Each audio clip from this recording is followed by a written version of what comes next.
Private స్కూల్లో uniform పుస్తకాల పేరుతో దోపిడీ. నోటీస్ బోర్డులో కనపడని ఫీజు వివరాలు. ప్రైవేట్ స్కూల్స్లో కనబడని నియమ నిబంధనలు. ప్రైవేటు పాఠశాలల తీరు నియంత్రించే వాళ్లు ఎవరు? ఎక్కడా? పెన్ పెన్సిల్ తప్ప అన్ని స్కూల్లోనే తీసుకోవాలా? జగ్గయ్యపేట నియోజకవర్గంలో ప్రైవేట్ పాఠశాలల యాజమాన్యం పుస్తకాలు, ఫీజులు, యూనిఫామ్ల పేరుతో తల్లిదండ్రులను దోపిడీ చేస్తోంది. వేలాది రూపాయలు అడ్డగోలుగా ముక్కుపిండి వసూలు చేస్తున్నారు.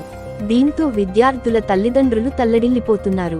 విద్యార్థుల తల్లిదండ్రులు తమ పిల్లలను ప్రైవేట్ పాఠశాలల్లో చదివించాలనే మోజులో నానా అవస్థలు పడి వేలాది రూపాయలు చెల్లిస్తున్నారు.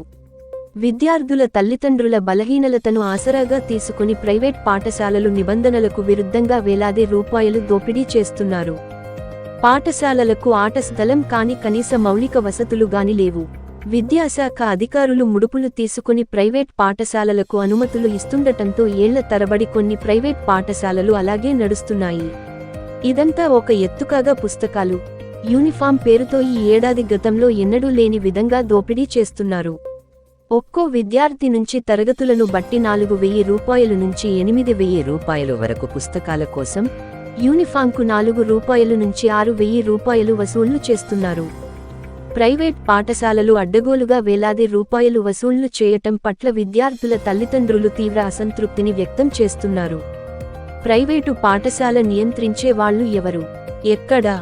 ఫీజు నోటీసు బోర్డులో నమోదు చేయాలి.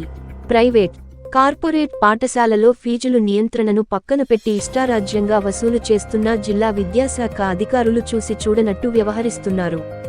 ఫీజులు ఏ క్లాస్కు ఎంత తీసుకుంటారు అన్నది నోటీసు బోర్డులో నమోదు చేయాలి. కానీ విద్యార్థి సంఘాలు పదే పదే చెబుతున్నా ఎవరూ పట్టించుకోవడం లేదు. ఫీజులు వసూలుతో పాటు పుస్తకాల పేరుతో మరికొంత లాగుతున్నారు. ఇప్పటికైనా అధికారులు స్పందిస్తారా లేక ప్రైవేటు మామూళ్ల మత్తులోనే ఉంటారా వేచి చూడాలి.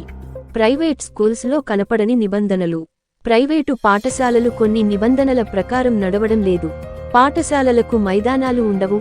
రిజిస్ట్రేషన్ కోసం ఎక్కడో మైదానం చూపిస్తారు. అది ఎక్కడుందో విద్యార్థులకు ఎప్పటికీ తెలిసే పరిస్థితి ఉండదు.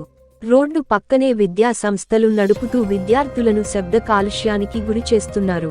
చాలా స్కూళ్లలో ఫైర్ సేఫ్టీ కూడా ఉండడం లేదు. ఉన్నా నామమాత్రమేనని పాఠశాలలు నిర్వహిస్తున్నారన్న విమర్శలు వినిపిస్తున్నాయి.